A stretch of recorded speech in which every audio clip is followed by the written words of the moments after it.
The admonishment for parents and guardians to keep a close eye on their children's online conversations and activities has been given additional justification as U.S. authorities report a disturbing rise in the financial coercion of minors online. On Wednesday, the Federal Bureau of Investigations, in partnership with Homeland Security Investigations and the National Center for Missing and Exploited Children, issued a national public safety alert regarding an explosion in incidents of children and teens being coerced into sending explicit images online and then being extorted for money.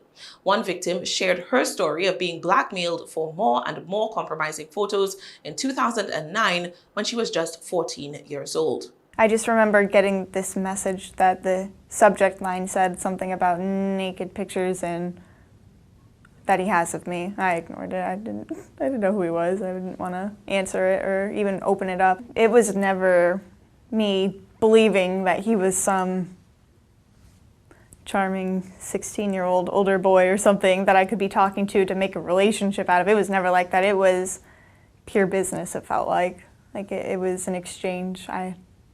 I gave him the pictures and I got to keep my reputation. He was not going to stop, and he was set on sharing my picture with whoever he could to ruin my reputation. I felt like a slave. Over 7,000 reports have been received by law enforcement over the past year, the press statement said, resulting in at least 3,000 victims, primarily boys, and more than a dozen suicides. A large percentage of these sextortion schemes originate outside of the United States and primarily in West African countries such as Nigeria and Côte d'Ivoire. According to FBI Director Christopher Wray, the unsettling statistics do not include victims who have been afraid to come forward. He issued a special appeal to parents and caregivers to support their children if they fall victim to what has been termed financial sextortion. Quote, "Victims may feel like there is no way out. It is up to all of us to reassure them that they are not in trouble, there is hope, and they are not alone," Wray said.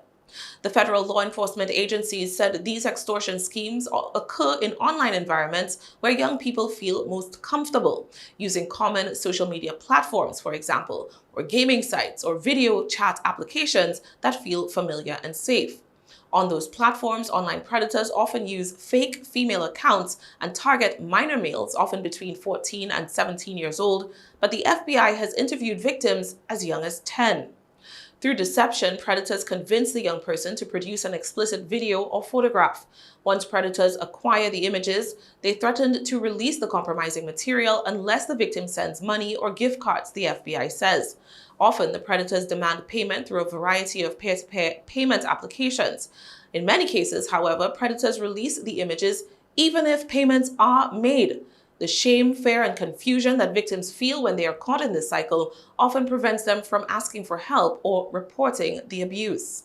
When my parents sat me down, and I was like, it was like instant, like panic attack. Like my heart and stomach was just, I was like, I don't know what to do right now. Like, how am I going to explain this? And then I got brought into the room and had to come clean once my mom showed me the messages that she saw. That was a relief. It took me a while to realize it was a relief. At first it was embarrassment and like awkward and crying, and I was afraid because I didn't want to go to jail for sexting, and then at least someone knew, and there's no way to describe like just having someone know, and like I'm free, I guess. I don't even have to go into detail to say like what I went through. Just knowing that someone else knows, that someone else is aware that I'm not the only one who knows what I've been doing. It's bricks off of your back. Oh, as awkward as it could be depending on how close you are with your parents, you're gonna feel that awkward. That's heaven compared to feeling alone and closed and by yourself.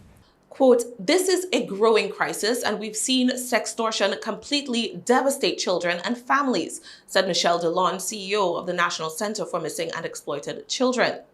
As the leading nonprofit focused on child protection, we've seen firsthand the rise in these cases worldwide. The best defense against this crime is to talk to your children about what to do if they're targeted online. We want everyone to know help is out there and they're not alone. NCMEC has outlined steps parents and young people can take if they or their child are a victim of sextortion, including remembering that the predator is to blame, not your child or you. Remembering to get help before deciding whether to pay money or otherwise comply with the demands of the predator. Cooperating or paying rarely stops the blackmail and continued harassment. Remembering to report the predator's account via the platform's safety features. Remembering to block the predator, but not delete the profile or messages, because those can be helpful to law enforcement in identifying and stopping. And finally, let NCMEC help to get explicit images off of the internet. Parents, children, and guardians are reminded to ask for help. This is a very complex problem and may require assistance from adults or law enforcement. If, as a young person, you do not feel like you have adults in your corner, you can reach out to NCMEC for support at gethelp@ncmec.org or calling them at 1-800-THE-LOST. Information, resources, and conversation guides to help are available from the FBI. The URL can be accessed by searching Stop Sextortion FBI.